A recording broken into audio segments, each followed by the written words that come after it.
Okay, now we're going to get into the object-oriented nature of Python, which we've hinted at a couple times at this point.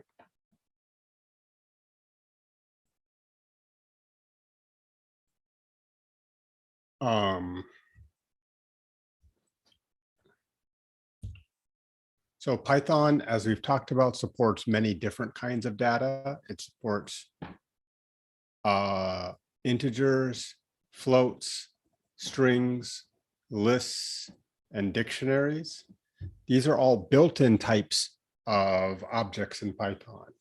Every object has a type, as we've talked about. It has an internal data representation, which is a primitive or a composite. You don't need to know necessarily what that means, but it has a set of procedures for interaction with the object. An object is an instance of a type. So the number 1, 2, 3, 4 is an instance of an integer. Hello is an instance of a string. This list is an instance of a list. That list is an instance of a list, and this is an instance of a dictionary. So they're all going to act in the way that those types of objects act.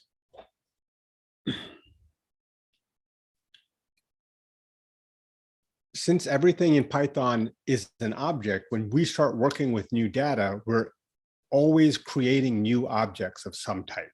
We can manipulate objects, we can create objects, and we can destroy objects. We've talked about using del to delete them, or just simply forgetting about them.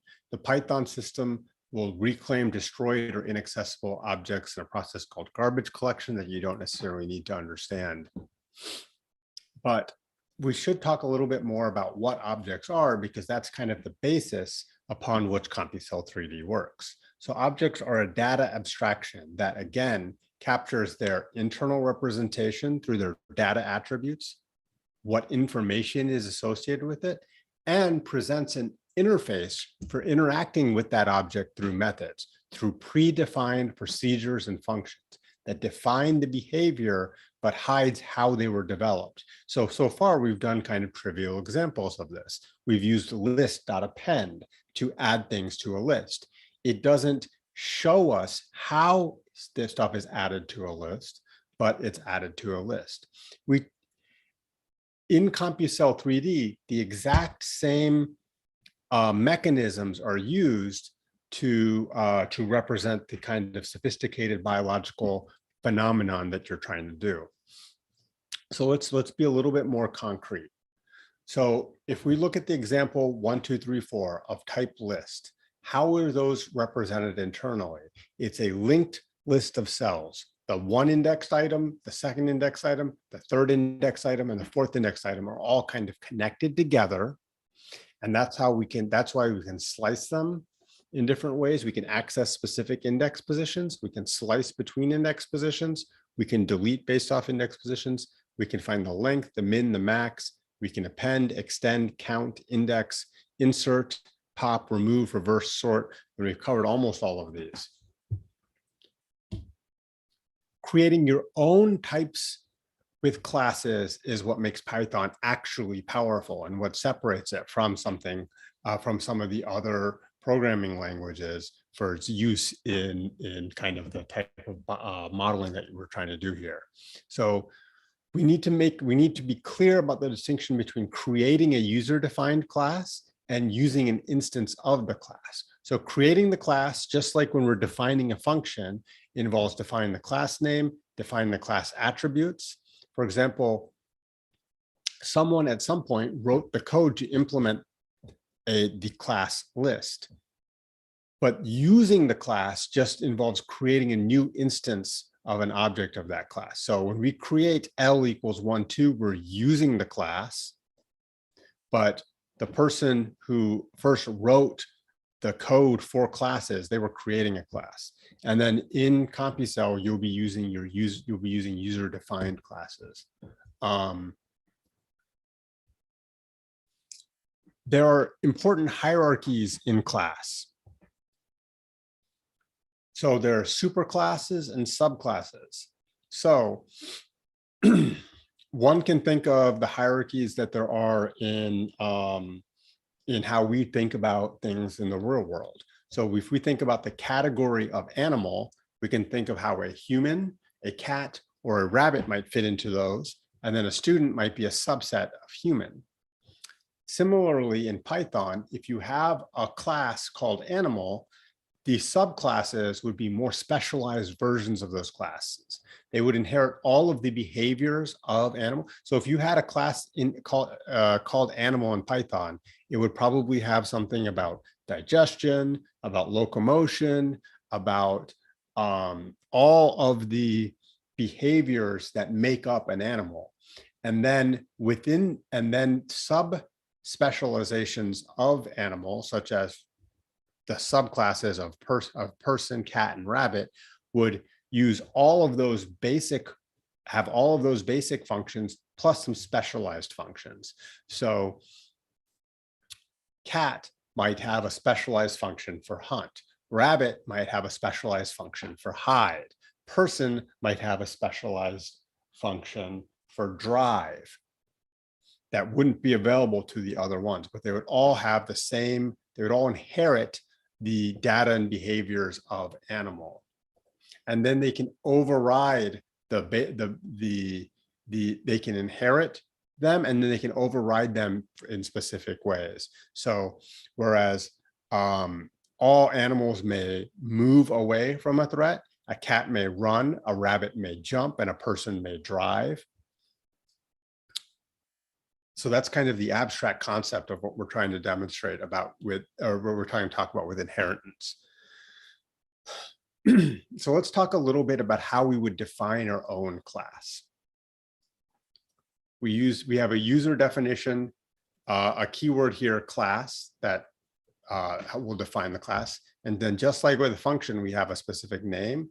And then we have the option to reference a parent class there. It's not required to reference a parent class, but it's an option to reference it. Then we have the semicolon, and then we have an indentation where we start to actually define what the objects in the class are. So similar to functions where you use the def keyword, in classes we use the class keyword.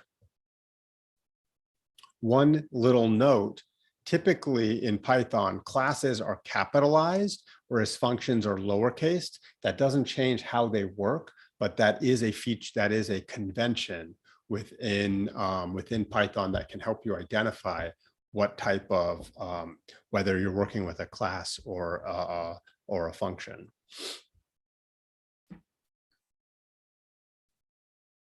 So you can include the word object in there, but you don't have to. The word coordinate is a Python object and will inherit all its attributes. Coordinate is a subclass of object. An object is a superclass of coordinate. But again, unless you're referring to a specific parent class, you don't need a word in there. So what are these attributes? Attributes are the data that belong to a class. So the data attributes, think of as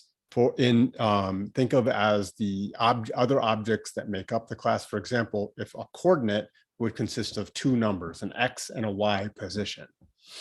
If we were to think of an object representing a cell, it might have attributes such as surface area, diameter, whether or not it has flagella, whether or not it has cilia, whether or not it has mitochondria, those types of attributes. And then methods, which are procedural. These are basically built-in functions that predefine how instances of that class are going to operate.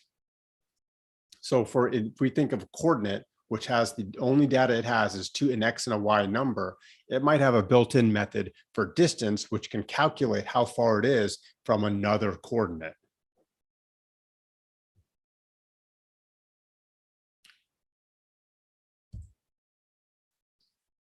And again, these are going to be specific to the class. If you think of list doesn't have a built-in method called distance because it doesn't make sense to calculate the distance between one list and another. Whereas if you had something called coordinate, it probably would make sense to find the distance between two of them. So now to get further into the actual syntax, if you have a class called coordinate, and then you have an object. So again, you don't need that word object necessarily, but then you use that def keyword, and then you use what's called a dunder init, which is double underscore or dunder, and then init to initialize. And then in parentheses, you have the attribute, you have the variables, which are the equivalent of input arguments. So self is always part of the definition of a class because it's basically it's a parameter that refers to a specific instance. And then you have whatever coordinates you need. And then those whatever arguments that you need. And those arguments or parameters are attached to self through these next lines. So let's put this up in code. So we got some questions in the chat. So append is a method of list, yes. So I guess that was answered.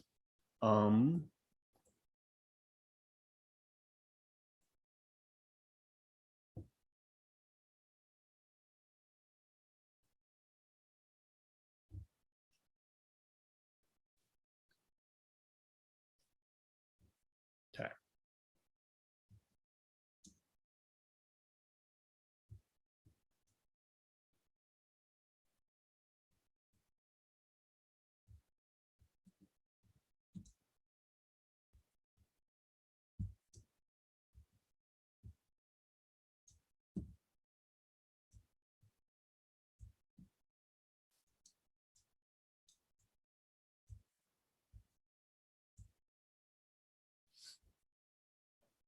So this is what the syntax looks like for the creation of this object coordinate. And if we run this, once again, we haven't actually created any objects. We've just specified what that class is. And if we wanted to create an instance, we do a equals, and then we'd pass in the input arguments.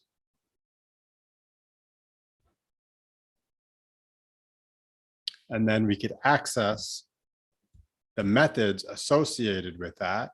AX is 3, A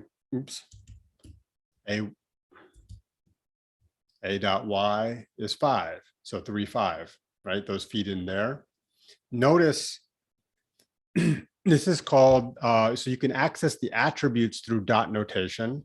And then if there's a method associated with that, you can call it through the parentheses, including the parentheses that represents that it's a method. So they've specified an object called origin.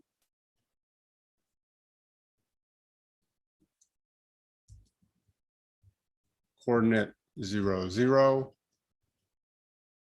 So a dot x comma origin dot x. So a dot x is 3, origin dot x is 0. So here's one thing you can do is you can make a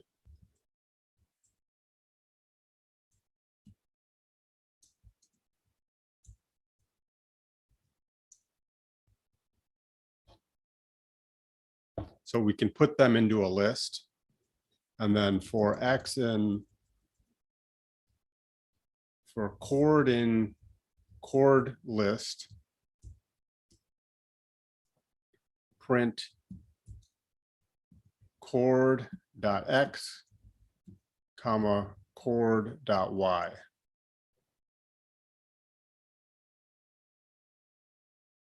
So 3, 5, 0, 0. So you can see how you can, so we haven't even provided any methods associated with it yet, but you can see how you can start to do all of those iterations that we did over lists of numbers and lists of strings. You can also do them over lists of objects. One thing to note, one thing to emphasize, this is a common mistake. Self is included in the definition of the class, but it's not included when you initiate an instance. So it's not self 0, 0, it's just 0, 0. Python does that automatically. So you can use the dot operator to access any attribute, whether it's a data attribute or a method. So let's modify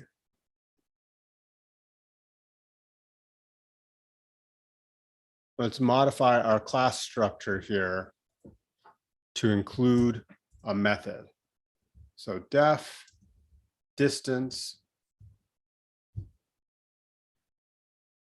You always use self, and that refers to this specific instance, and you can pass whatever other parameters you want. So self has now given it access to the data associated with any given instance. And then other provides an, so an instance is one specific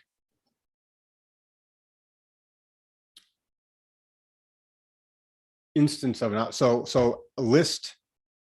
So A is an instance of coordinate, origin is an instance of coordinate. List A equals 1, 2, 3. Now 1, 2, 4. List A is an instance of the class list. This is the vocabulary for one object of that class.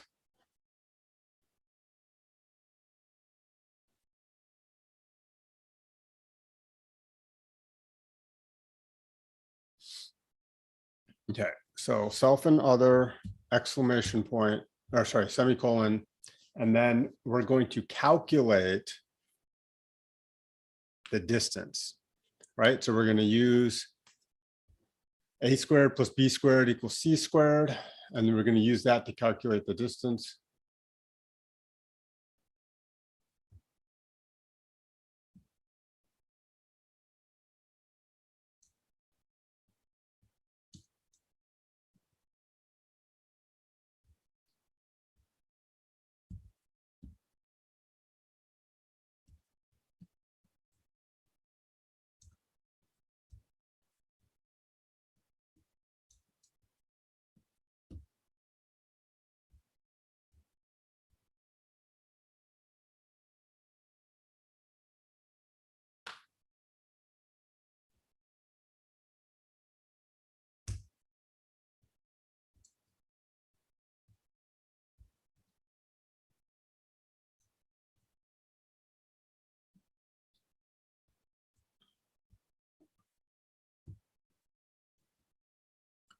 So we're going to calculate the distance between an individual object and an individual coordinate and some other coordinate, an individual instance of coordinate and some other instance of coordinate through x minus x and y minus y.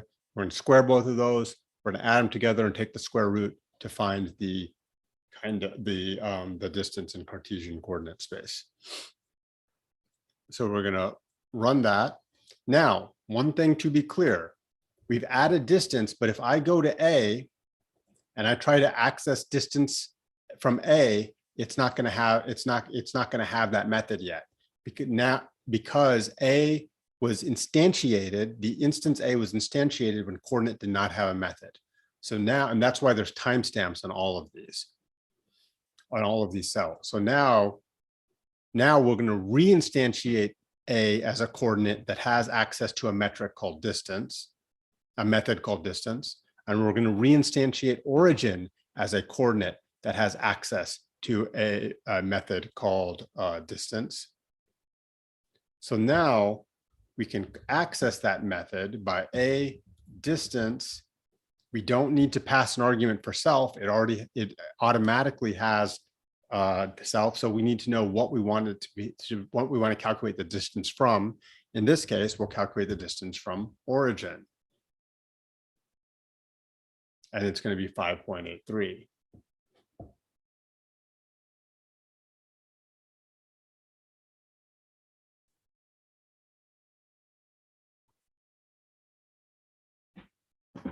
So other is an input argument, just like in a function, it's a placeholder.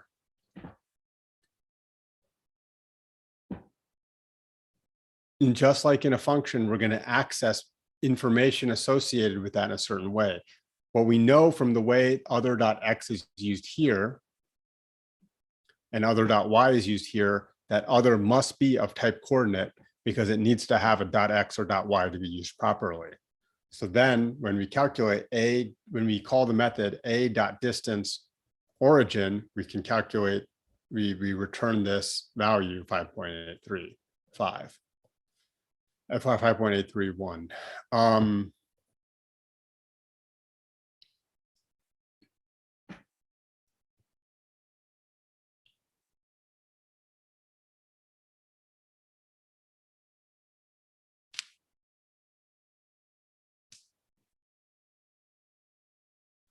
So this is the conventional way to use a coordinate. You should use it associated with a single method. It is possible to calculate it based off of the overall class, but I don't think this is, I don't think you need to worry about this. Just focus on this procedure here. You're basically calling that function and then passing the input arguments that the function needs. So the print, so a.distance is the, A is the coordinate. A is that instance of the object coordinate. And I can access X through a.x. I can access Y through a.y. And I can access, or I can invoke the method distance. I can invoke the method distance in association with A, and I have to provide the input argument of what I want to calculate the distance from.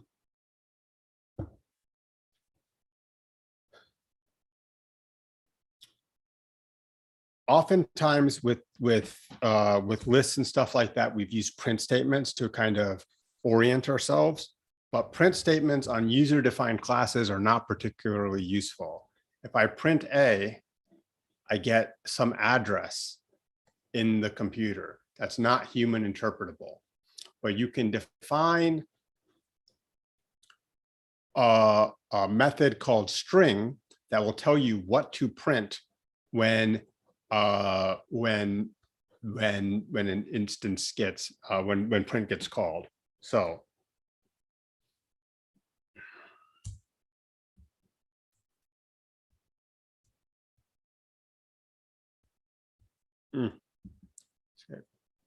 all right. The order of these doesn't matter. You should have the dunder in it first, but the other orders don't matter. So double underscore, string, double underscore.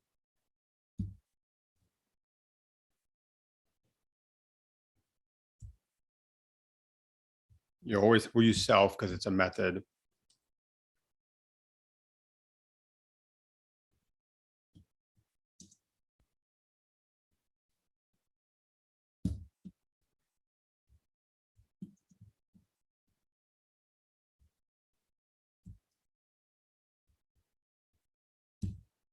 We're going to, oops.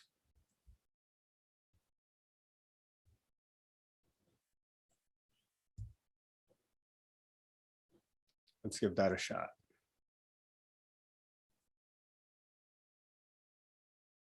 So now when we do print A, return non-string type tuple, okay.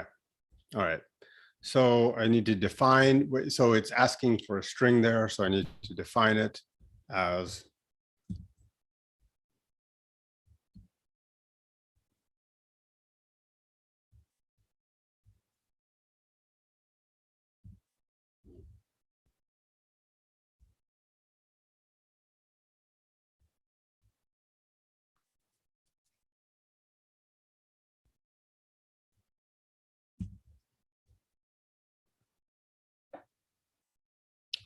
reinitiate the instance A.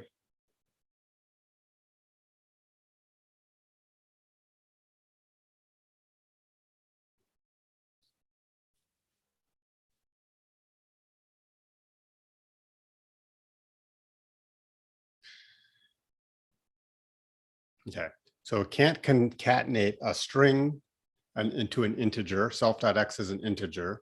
So I need to convert that to a string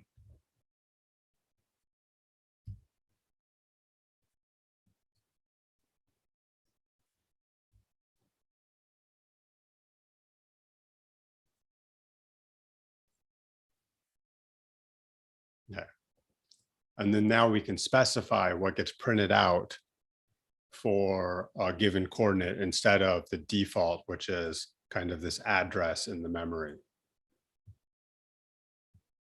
So you can do that with the user defined, like if you define a class for cell in CompuCell3D, you can use that string method to define when you print that cell, you can have it print the age or the location or what cycle of mitosis it's in or whatever is relevant to the model that you're studying.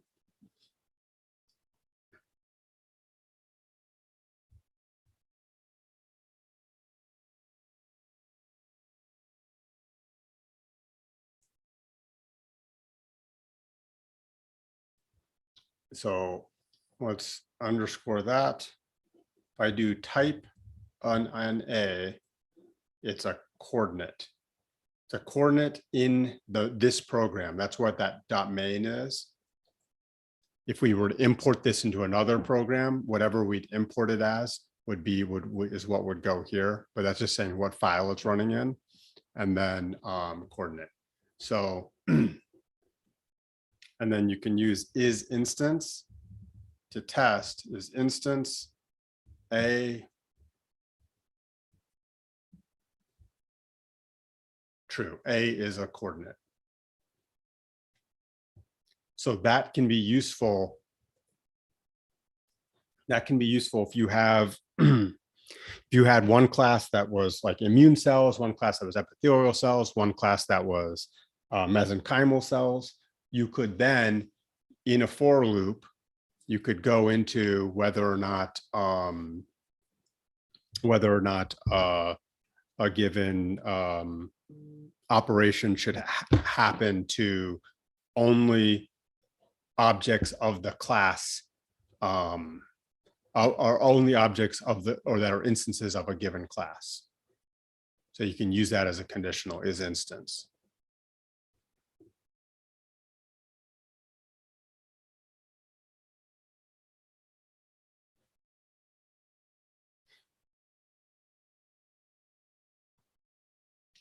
So there's a lot of built-ins in Python, plus, minus, equality, greater than, less than, len, and print. All of those can be overwritten by connecting them to these dunder double underscores. So if you want add to mean something other than simple addition, you can edit what it does. So if you want add for our coordinates, if you want add to be the sum of the x and y, for example, which I don't know that you should, but if you wanted to do that, you could change that so that's what would happen when you use those methods with it. This is a little bit advanced, but you can basically use these, and so there's a reference here for basic customization. It's a little bit advanced, but you can use those to make any objects that you define in CompuCell more amenable to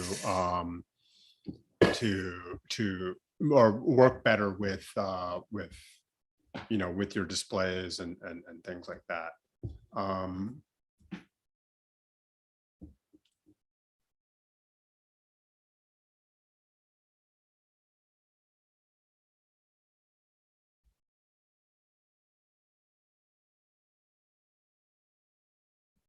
Okay, so how are we on time? We end at 6 o'clock. Okay, so I guess we can spend 10 minutes to do this exercise.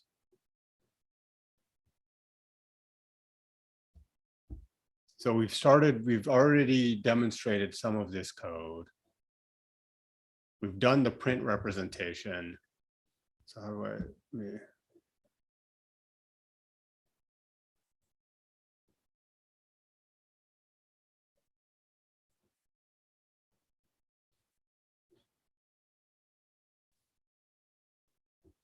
So it's 5:07. Let's go to 5:17.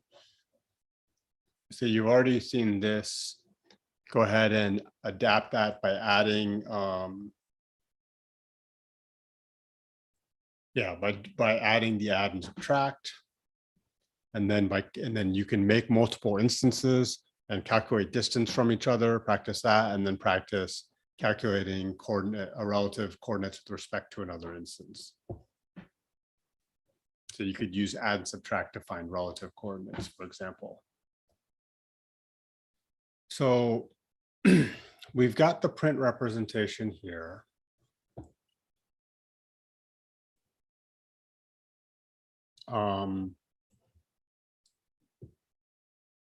Calculate distance to another instance, which we already have there.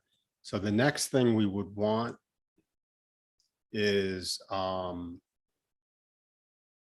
the important thing to add is the relative coordinates with respect to another instance. So it's similar to distance, but define what relative coordinates.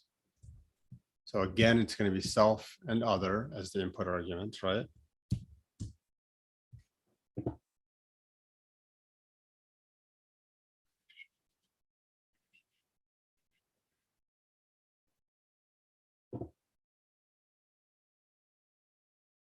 We have self and other. And the relative coordinate x, so rel x would be other.x minus self.x, and rel underscore y equals other.y minus self.y. And then the return can be as simple as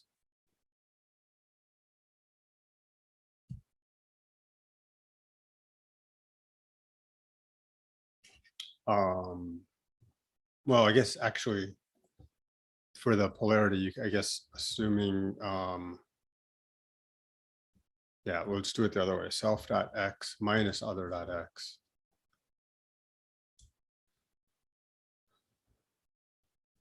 Self.y minus other.y.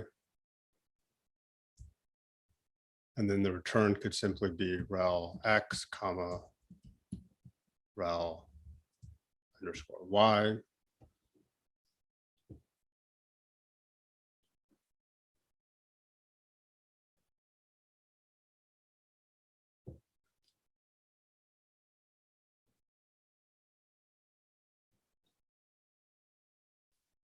So if we run this, and then we instantiate A, and then we instantiate origin. Previously, we've shown that A.distance origin works like that. And then now we can show that A.relative coordinates to origin is 3, 5. Now, since origin is already at 0, 0, that maybe is not the most illustrative example. So let's change that to -2 and 6.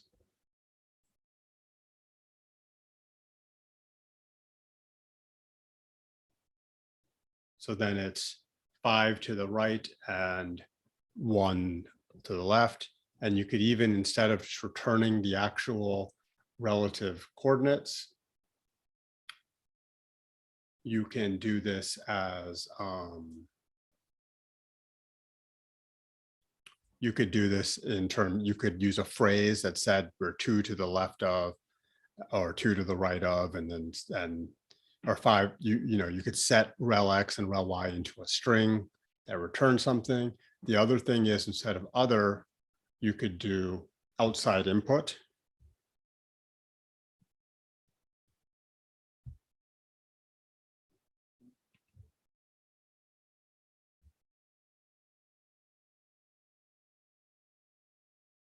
So if you did that, when A coordinate is run 3, then A relative coordinates, you could say relative to any location. So let's say relative to 9, 9. Takes 2. Okay, what did we do wrong?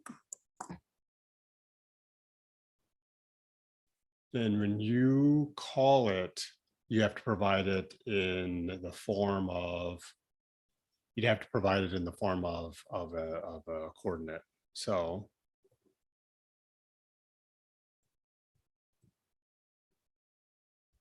So I want to talk about why this didn't work.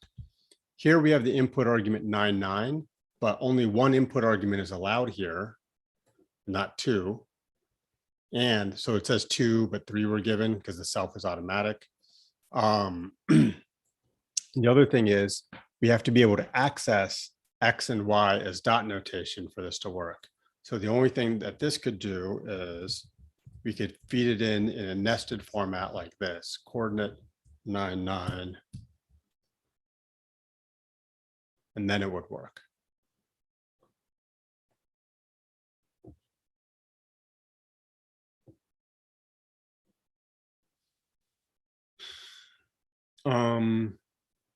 Okay.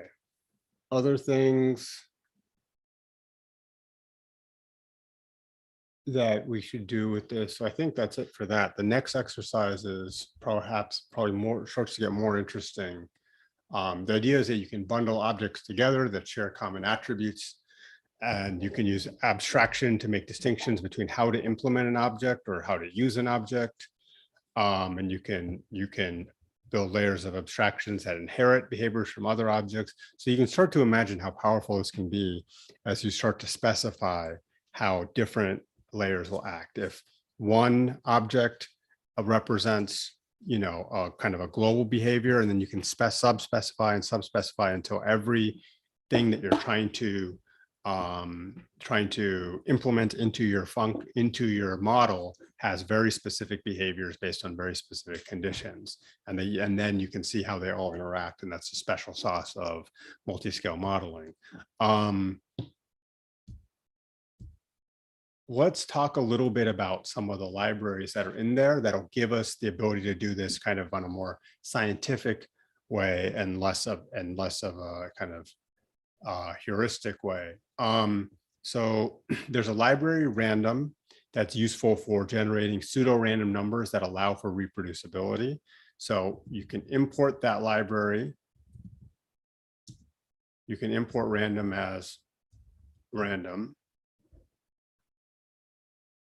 And then you can do random.seed, and then you can give it any seed. 2023, not related to the year. You can just say random seed 202, for example. And then random.random, it's going to be 0 to 1, 0 including 0 but not including 1 is the default. That's 0.763. And then if I run this again, the next time I get 0.644. So this is obviously random, right? If I hit this if I reinitialize the random seed 202, or if you use random seed 202 on your computer, you get the exact same first two numbers every time. And that's what will allow these models to have random behaviors in a pseudo-random behaviors in a reproducible way. In addition to specifying, these floats between 0 and 1, you can specify them between any given start and stop number, or you can specify integer using random.randint. You can use a random choice in a sequence. So you can specify that to randomly select one of the items in a list or one of the items in any other collection. And then random.gauss can establish a mean mu and a standard deviation sigma, and can give you a Gaussian distribution from there, so that you can specify how you want the random numbers to behave. And that can be useful for setting up migration and other behaviors like that. And then there's another library called time, which is useful. And again, you can import it as time, import time as time, and it provides functions related to time. So I'm just going to run these, import time as time, time.gm time 0. So what this did was establish when the epoch of this computer was started. So January 1st, 1970, 0 hours, 0 minutes, 0 seconds. And then time.time is going to be the number of seconds since then. And that's going to be standardized across computers. And it's a way of again, ensuring this reproducibility. And then you can put in sleep between certain steps in your model to allow for human observation or allow for human intervention. So you can do time sleep 5, you do a 5-second stop, or you could do, see it's still running. And it's going to take 5 seconds to run. So what you could do is print x time dot sleep. Actually, for x in range 5, print x. So if you were trying to observe what was happening in between each one of these loop steps, it'd be impossible. It comes out almost immediately, 3 milliseconds. But one could imagine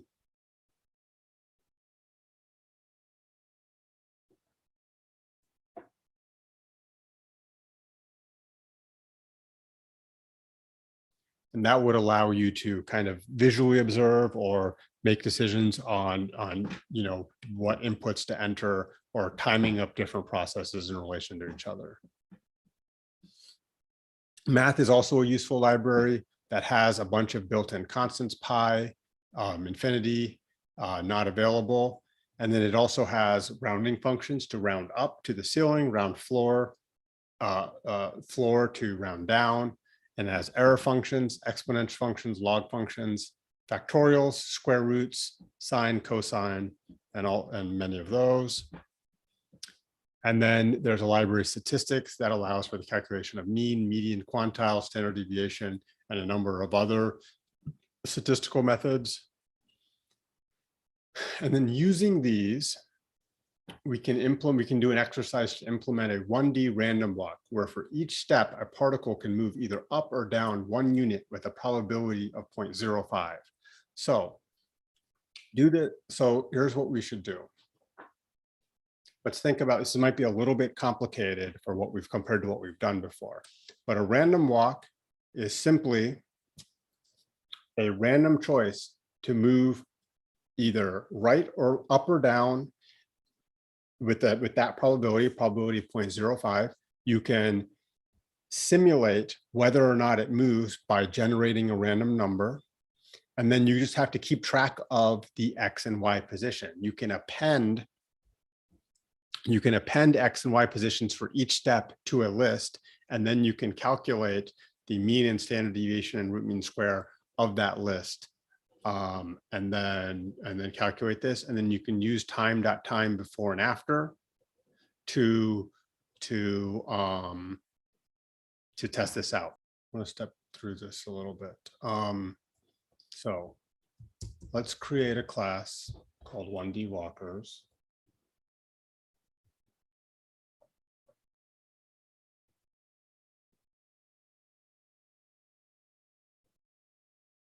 So we're going to want to use our very same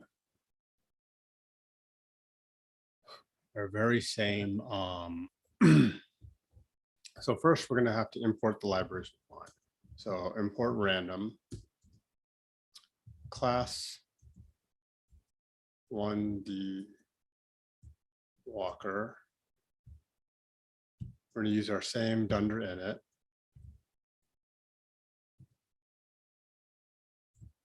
And we don't need a y coordinate this time, so we just need the x coordinate.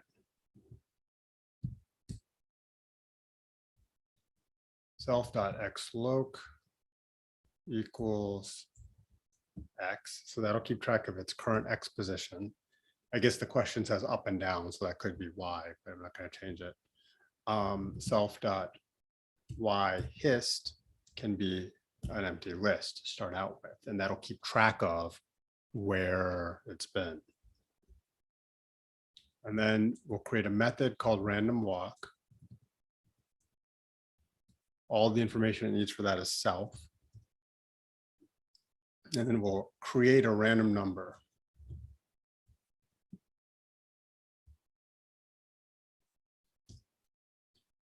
if z is greater than, so 0.05 is the probability it moves, assuming equal probability of moving in either direction, we can divide that by 2 and get 0.025 and subtract that from 1. So if z is greater than 0.975, I'm going to do self.xloc plus equals 1. Remember, that's just basically updating self.xloc equals self.xloc plus 1. If z is less than 0.025, self.xloc minus equals 1. And then I'm not going to do an else because for the in-betweens, nothing happens to x, so we don't need to update it. And the end of every turn, we're going to self.xhist, which is this list. Oops. Let's call it xhist. So that's this list. This is a list. So it can be .append. And we're going to append self.xloc.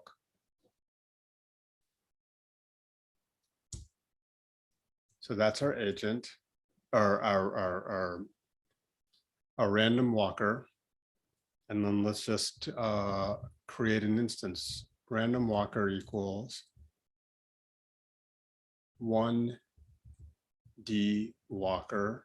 And then it needs an input argument for x. And we'll start with x as 0 because that seems logical. And then now for x in range, and it said 100,000, right? 100,000. We're going to call random. We're going to ask our instance. We're going to ask our instance to do the random walk method.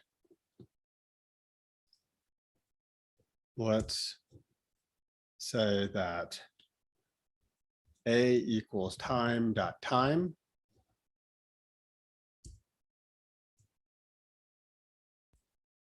B equals time.time, which is the new time.time. And let's say B minus A, print B minus A. And that'll tell us how many seconds all of that took. So let's run this guy. 1D walker is not defined.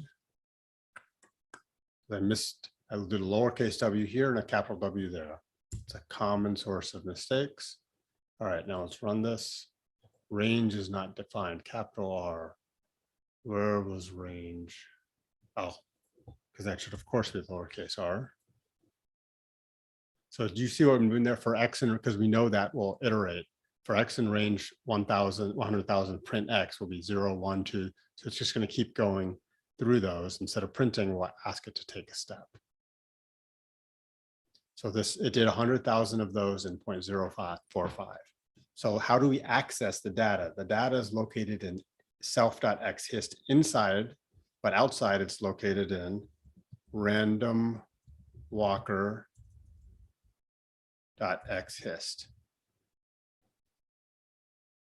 So that's a huge number. Does it make sense that there's so many zeros in a row? The answer to that should be yes, because it only has a 1 in 20 chance of moving. So it makes sense that the first half dozen of these are zeros. So let's find the minimum value of this. Randwalker.xhist. What would we call it? We call him random walker. Okay. The minimum value is 99, negative 99. What's the max value? 44. So interestingly, it's skewed towards the negative, but that's just kind of what happens sometimes. Let's do the statistics. Import statistics dot mean random walker dot xhist. Theoretically, the mean should be 0. It came out to be -19. Like we said, it's x squared, not a big deal. We'll find out the standard deviation.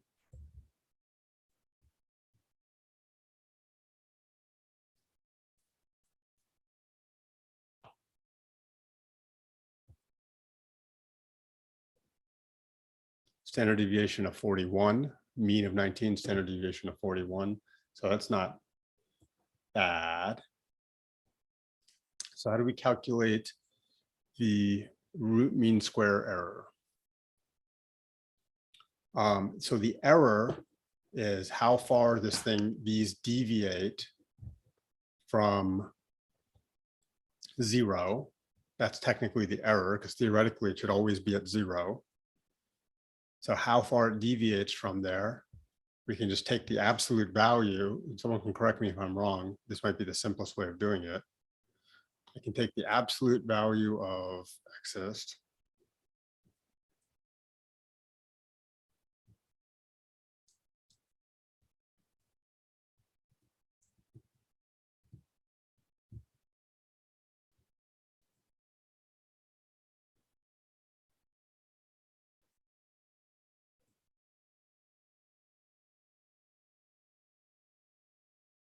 rotate. Can do map apply. Well, the simplest thing is there's different ways to do it, but the crudest and simplest way to do it is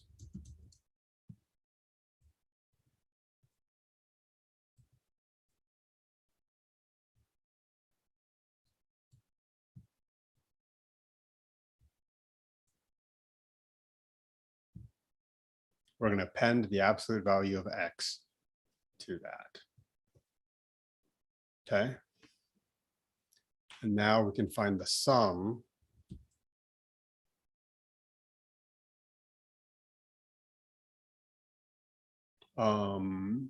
let's see.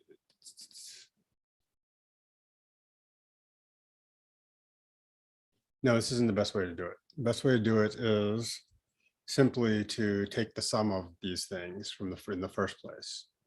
So, okay, so sum of random walker dot xhist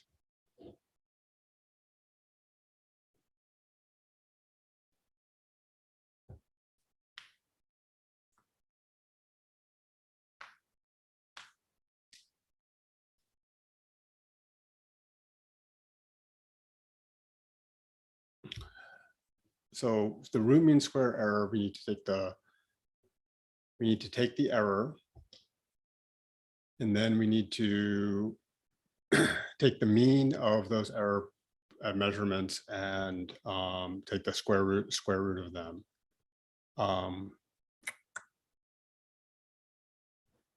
Oh, so I'm doing the order of operations wrong. Anyway, point is, instead of, okay.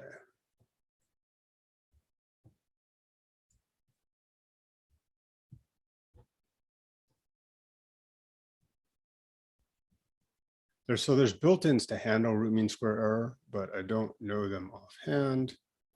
We're just going to do x squared. So run those. And then we can do statistics mean of squared xhist, and then the square root of that, right? So math dot square root of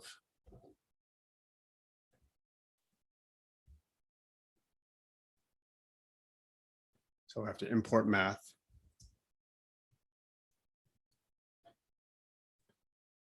All right, so I believe that's the root mean squared error of this iteration. And that's just a metric for figuring out how far away the values were from what would be predicted.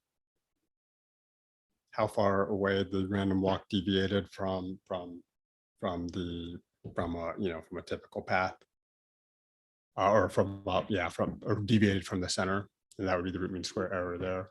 So there's complex, or they're not there's complex, but there's many error functions that you can use to evaluate your model output versus your expectations. And you'll be introduced to several of those, I think, over the course of the week.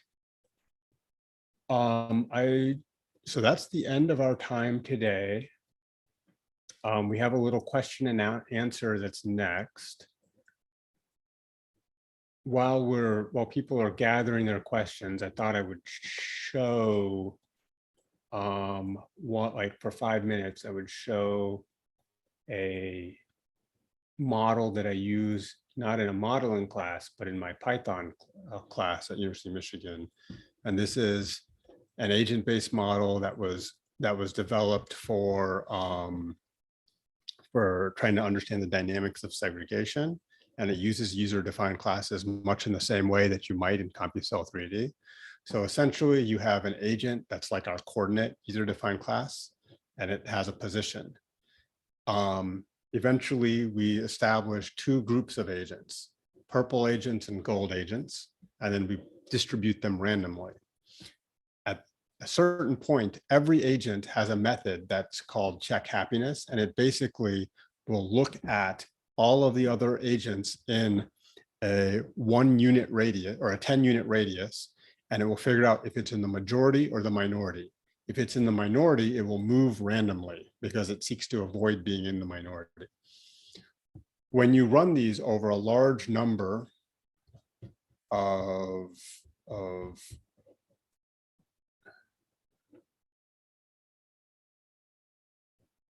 so when you run these over a large number, what ends up happening is a uniform distribution quickly segregates, even though they have a very limited,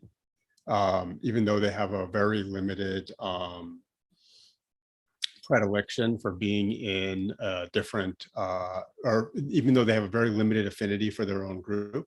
But then you can change that phenomenon based on what other incentives get added to the system. So I think it's interesting how much complex behavior you can generate through very simple sets of commands and very simple sets of code. And so over the course of this week, you'll be able to hopefully model your biological systems. Okay, so any questions about today's course, today's material, or the course and hackathon as a whole are certainly welcome at this time.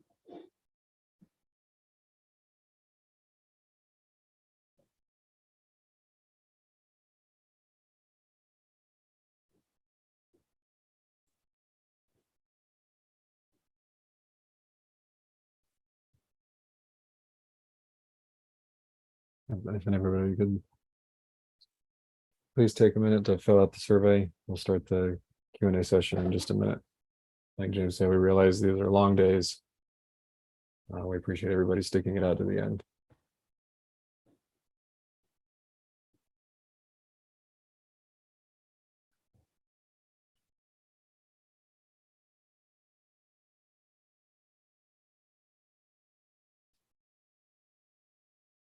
Yeah, so I have the question about the solution. The solution's up now.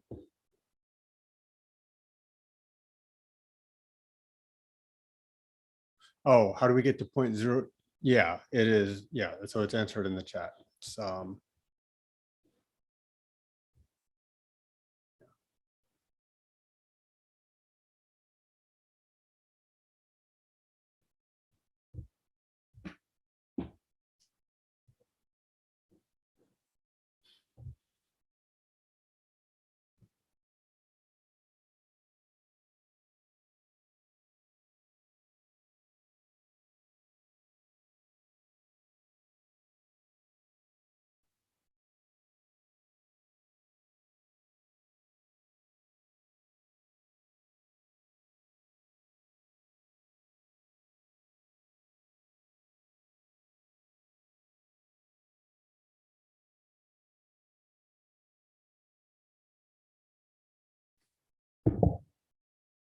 So this rand walk method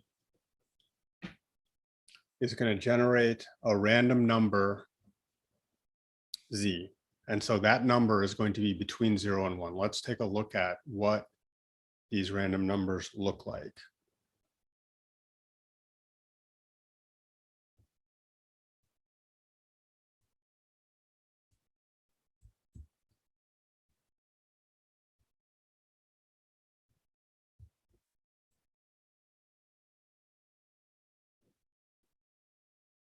So this is what the numbers look like. They're between 0 and 1.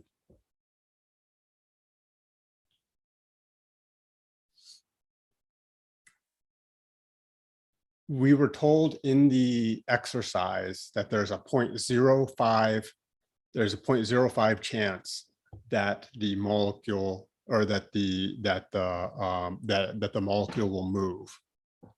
And there's two directions it can move from. So just like when you're looking at p-values, they're both ends of the distribution to consider. So that 0.05 gets divided by 2 to 0.025. So any value below 0.025 from this random number, we're going to say that's the probability, that's the chance that it'll move down. So theoretically, so random.random is generating a random number between 0 and 1. What are the chances that that random number is going to be above 0.5? It's going to be 50%, right? The chances that it's going to be below 0.5, 50%. The chances that it's going to be above 0.3, 70%. The chances that it's going to be below 0.3 is 30%.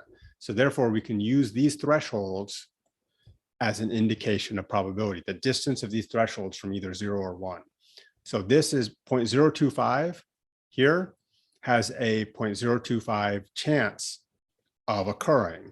So that we'll use that to move the X position down 1. So if it's at 0, it'll go to -1. If it's at -1, it'll go to -2. Over here, the chance of getting a random number between 0.975 and 1 is the chance that this object will move up 1. So that's the chance that you'll go from, if the position was 0, it'll go to 1. If it was -1, it'll go to 0. So that's why we update the position based on whether or not the random number that's generated falls into either of those categories. Regardless of whether it falls into those categories, we're going to add our X location into our X history. So this will keep track of every step that this molecule has taken. It starts at 0, and then it could end up anywhere. And then we do this, we call this function 100,000 times. We call this method 100,000 times.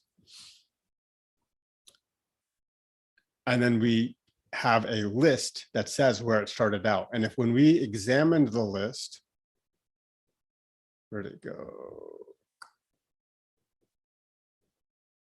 When we examine the list,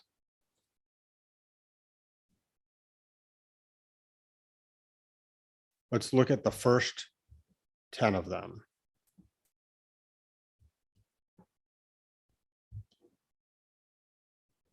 They're all zeros. So why are they all zeros? It's reasonable that they're all zeros because there's only a 5% chance that this thing is going to move. There's a 95% chance it won't move on any given turn. So that means 19 out of 20 times it's not going to move. So then if we change instead of looking at the first 10, if we look at the first 20, there's basically a 1 in 20 chance it's going to have moved in there. It hasn't moved yet. Let's go look at the first 30. In the first 30, it hadn't moved, but that's actually normal. If you have a 1 in 2 chance of flipping a coin, then getting a 1 in 4 chance, finally at the 39th turn, it finally moves. So that's a little bit outside expectations, but it's not that unusual. Now that we've verified that this thing has worked, then we calculate the root mean square error. So the error is the distance from 0 for each of these. We square the error. So that's why we squared everything in there. And then we take the mean of that. We square everything in there. We take the mean of those, and then we take the square root of that. So that's just a metric for how far away from the original position it's deviated. And I think this comment from Hayden in the chat is important. You don't have to have memorized all of this or have internalized all of this to be successful in this course. You just need to have seen these concepts, and then you can refer back to the notes when you're trying to understand how a given part of a module works. And when you're trying to build your own modules, you'll be drawing upon different sections of the models that have been, when you're trying to build your own model, you can draw upon sections of the different models that have been demonstrated to you, and then you can use these notes to adapt them for your own purposes. And obviously there's going to be a lot of instructors available to help throughout the course of these couple of weeks. So, and in some ways, like today is actually probably the hardest day in the course.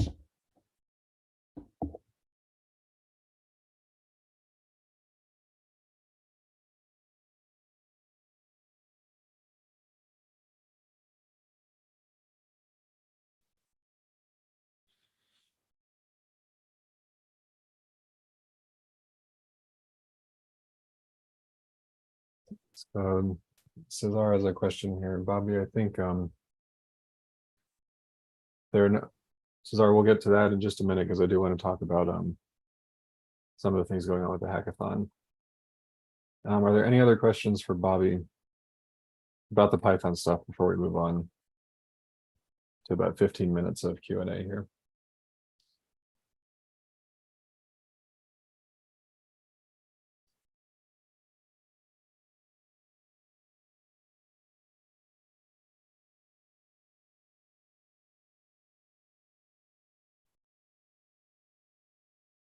All right.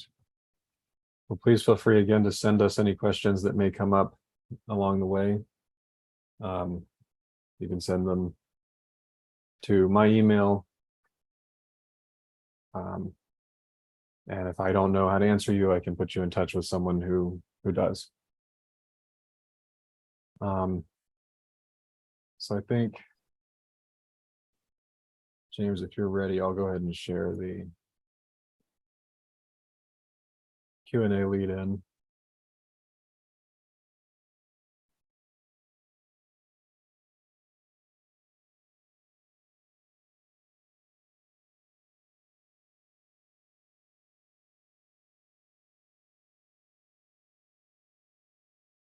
All right, so a couple things to touch on, and then we'll get to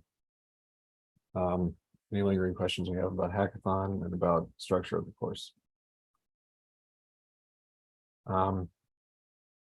So, like we said at the beginning of the day, we're just taking another look at the schedule real quick. We had a Python bootcamp today. Again, like Bobby said, if there's still, you feel like there's things that you didn't quite pick up, or there's holes that you may need to fill in later, that's perfectly fine. You will not need to be a Python master to participate in the rest of the course. Like James said, the CompuCell software even has a built-in code snippet editor that will help place chunks of both Python and XML code into your model as you need it. So you won't be having to do a whole lot of writing Python from scratch.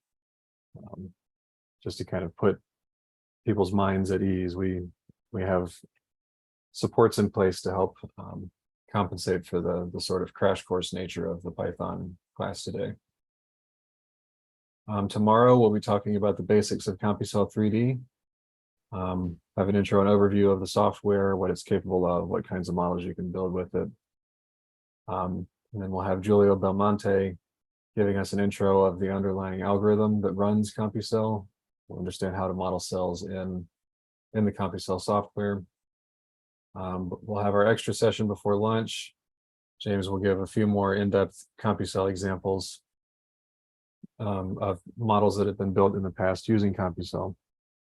And we can have a little bit of discussion about what is and isn't possible with the software during that session too, if people are interested. After lunch, Julia will come in to talk to us about cell properties and shape determinants. Basically how you create different kinds of cells in CompuCell. And then at the end of the day, we'll have a 90-minute long self-guided model building exercise for people to walk through at their own pace with the help of the instructors who will be circulating around the room. Check the chat here.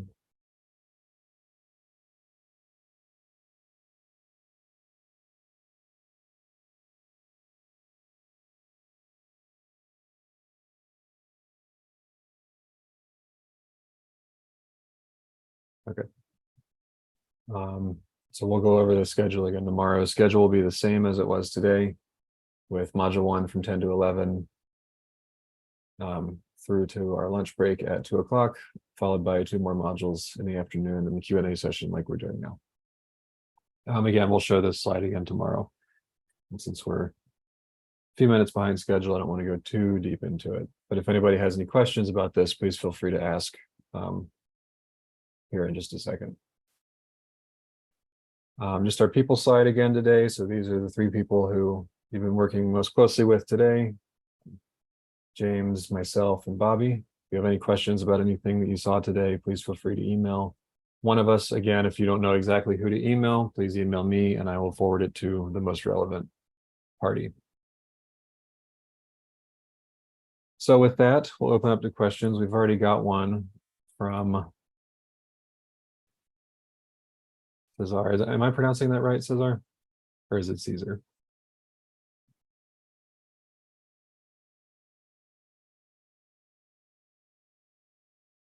Okay, good. So Cesar asks that there would be additional opportunities to present a hackathon project. Yes, so we did have the 2 hackathon teaming meetings before the official start of the workshop. Again, it's perfectly fine if you weren't able to make those. We understand that the scheduling and time zones makes it kind of complicated.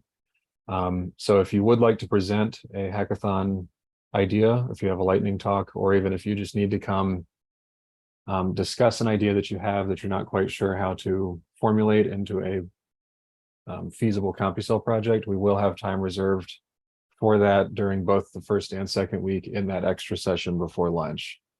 So the 1:15 to 2 o'clock extra session, we will have a couple of opportunities for people to present their idea if you'd still like to give a pitch presentation. And then usually there's time left over after that. Even if several people present, we've usually got about 20 minutes or so to talk about other project ideas if people need feedback on their ideas. So yes, there will be official built-in time for the hackathon presentations, and then we'll probably have additional time for organizing teams as well, in addition to just giving pitch presentations. So that extra session will be mostly dedicated to preparing for the hackathon, both in week 1 and week 2. And then you can also use the Slack channel and the shared teaming document, which I'll talk about a little bit more tomorrow during the intro at the beginning of the day.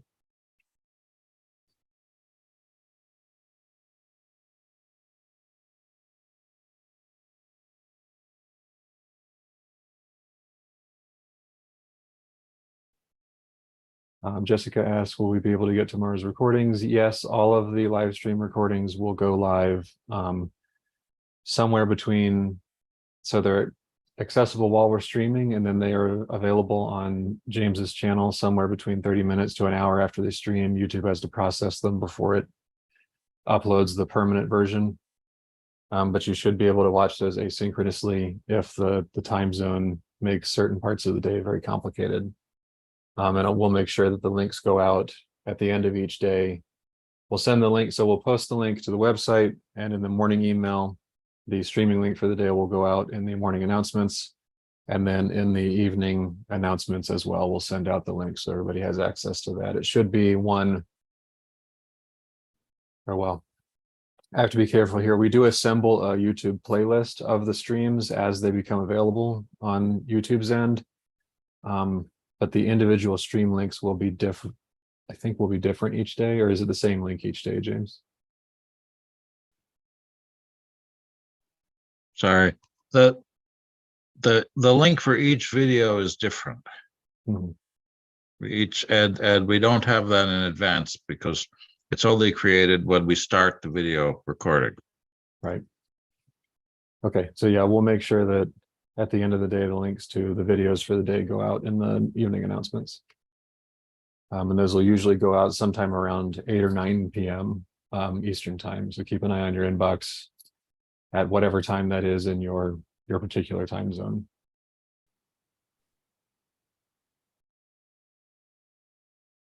Any other questions, either about anything that we talked about in the modules today, or if anybody has any questions about structure, hackathon, logistics questions, anything like that, please feel free to. I think at this point you can unmute and ask if you would like to. Otherwise, feel free to continue to put the questions in the chat.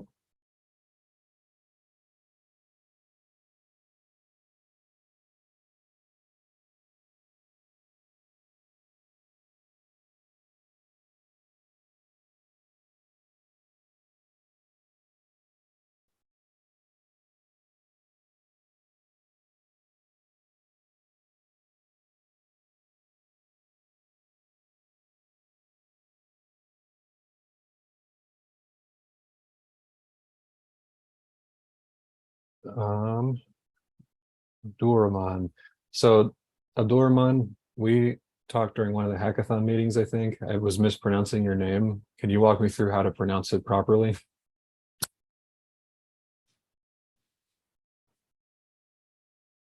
Or maybe we can do that offline in a separate session if you'd like. But I got your email. I forwarded it to Maciek and TJ. I think that's how they responded. I know you've been busy with the session today.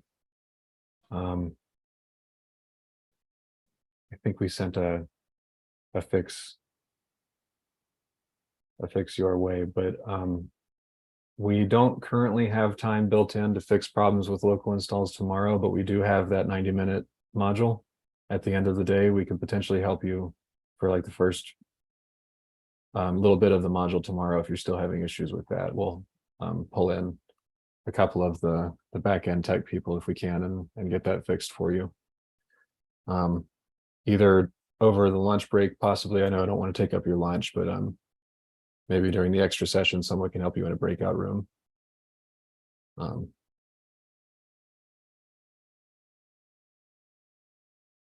I think in the chat, Pedro means, what is your problem with the install? Not just what's your problem in general, but but yeah, I think that he's having one of our known issues. Sluka responded to him in the email with a stale SQLite file, I think, but hopefully we can get that fixed for you by tomorrow. But anybody else who is having problems with their local CompuCell installs, we can spend some time on it tomorrow in module 4. All right. Lambro says when register for the Zoom meeting, corrected time.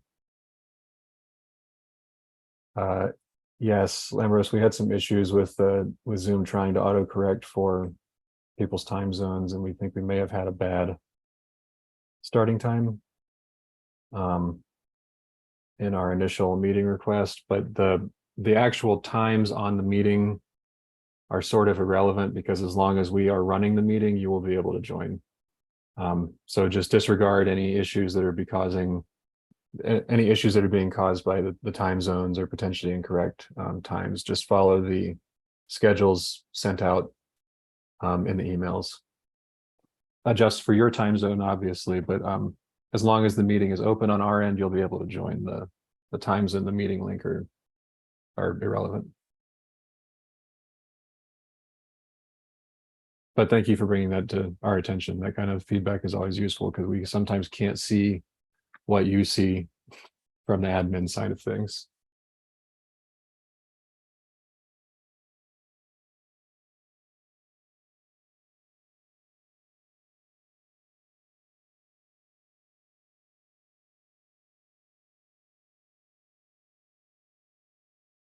And yes, Abdul Rahman, we'll get you help by email then if you won't be able to attend tomorrow.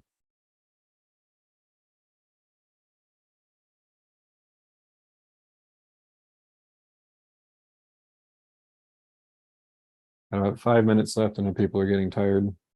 Any other last minute burning questions?